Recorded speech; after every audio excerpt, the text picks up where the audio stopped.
ଶୀତୁଆ ରାତି, ପ୍ରବଳ ଥଣ୍ଡା। ବାହାରେ ରାତିରେ ଶୀତରେ ବସି ଗୋଟେ ମଉସା ଶୀତରେ ଥରଥର ହେଉଥିଲେ। ସେଇ ବାଟ ଦେଇ ଗୋଟେ କୋଟିପତି ବିଜନେସମ୍ୟାନ୍ ଯାଉଥିଲେ। ଏ ଦୃଶ୍ୟ ଦେଖି ତାଙ୍କୁ ବହୁତ ଖରାପ ଲାଗିଲା। ସେ ମଉସାଙ୍କ ପାଖକୁ ଆସି ପଚାରିଲେ, କି ମଉସା, ଆପଣଙ୍କୁ କ'ଣ ଶୀତ ଲାଗୁନି? ମଉସା କହିଲେ କି ବାବୁରେ, ଶୀତ ତ ବହୁତ ଲାଗୁଛି, ହେଲେ କରିବି କ'ଣ?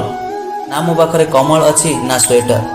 ତାପରେ ସେ କୋଟିପତି ବିଜନେସମ୍ୟାନ୍ ଜଣକ ମଉସାକୁ କହିଲେ, କି ମଉସା, ଆପଣ ଜମାରୁ ବ୍ୟସ୍ତ ହୁଅନ୍ତୁ ନାହିଁ, ମୁଁ ଏଇ ସଙ୍ଗେ ସଙ୍ଗେ ଯାଇ ଆପଣଙ୍କ ପାଇଁ ସ୍ୱେଟର ଆଉ କମ୍ବଳ ନେଇକି ଆସୁଛି।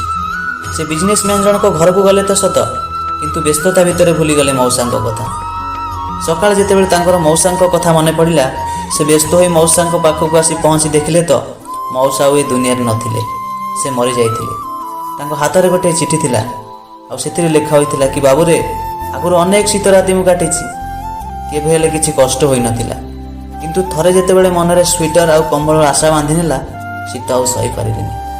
ହଁ ସାଙ୍ଗମାନେ, କହିବାର କାରଣ ହେଉଛି ଏଇଆ କି ଯାହାକୁ ଯେଉଁ ଜିନିଷ ଆପଣ କେବେ ଦେଇପାରିବେ ନାହିଁ, ସେ ଜିନିଷ ଦେବା ପାଇଁ ତାକୁ କେବେ ବି ଆଶା ଦିଅନ୍ତୁ ନାହିଁ।